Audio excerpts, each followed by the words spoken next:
Салам достор, сиздер менен окутуу жана биздин бүгүнкү сабагыбыз муундап окуу. Ар бир сөз муундардан турат жана муундардын саны үндүү тыбыштардын санына барабар болот. Мисалы, бул сөз potato. 3 үндүү тыбыш, 3 муун. Бирок үндүү тыбыш менен үндүү тамгаларды адаштырбайбыз. Мисалы, deer сөзүндө 2 үндүү тамга бар. Алар и жана a. Ал экөө биригип бир гана ие деген тыбышты чыгарат. Ошондуктан deer сөзү бир муунду болот.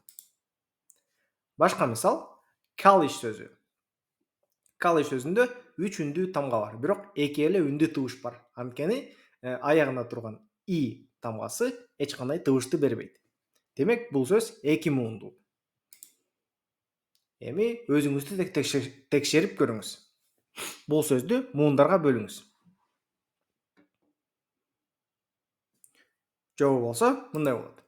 River 2 муунду. Бул сөз difficult. Муну муундарга бөлүп чыксак, мындай болот. Difficult.